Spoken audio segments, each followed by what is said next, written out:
Hello there, everybody. Welcome to a little tutorial video on modding Slay the Spire. A lot of people have been asking me about this recently, so I figured now's as good a time as any to just straight up talk about how to do this. How do you use the debug console in Slay the Spire that allows you to spawn in cards and relics and mess with your deck to form the custom decks that I've been using in the 10 card challenge videos?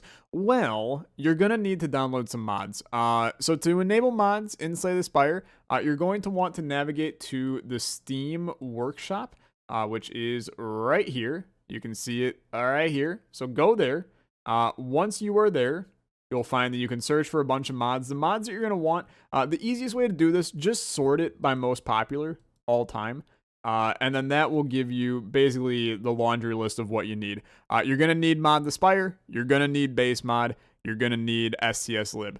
Base mod is what actually provides you the dev console, but you're going to need all three of these to basically do everything modded with the game. So it's normally just considered intelligent to hop in and download all three of them. So base mod here is just, it literally adds the dev console that you'll be able to mess with.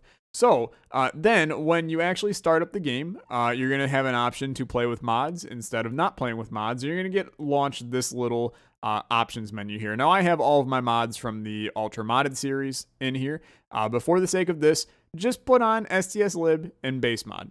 Okay.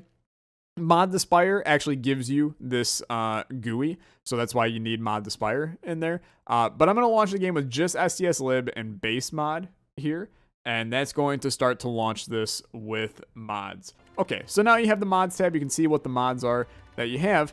And then you can also, in base mod, go into the config. You can change the console hotkey. By default, it's not the apostrophe, is normally in the top left of a keyboard. I don't even know. Backtick, is that what you want to call it?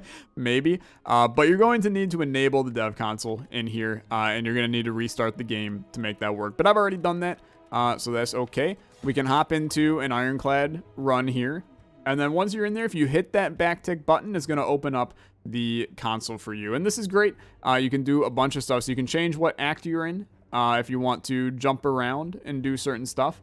You got Blight here, which can give you some different stuff. So like a cursed, we can do that.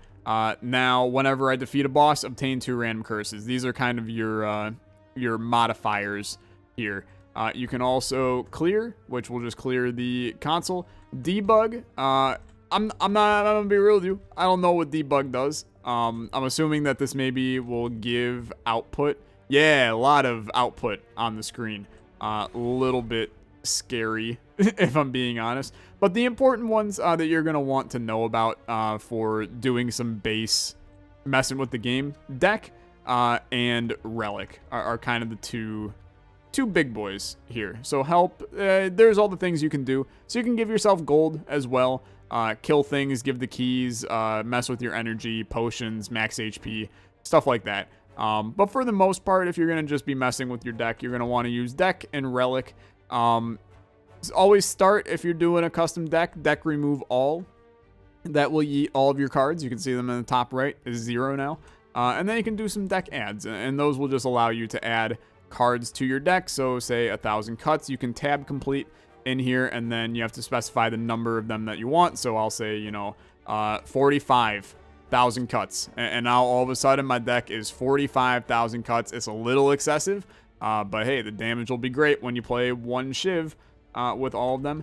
You do have to be a little bit careful, and this is where this gets annoying sometimes when you're doing these custom decks. There are cards in the game that when they were originally in the game, like initially put in, their names are different than what they are today. And that means that some of them actually are still with their old names in this console, because this is what they're being called in the game's code. So for instance, say I wanted to add a Alchemize.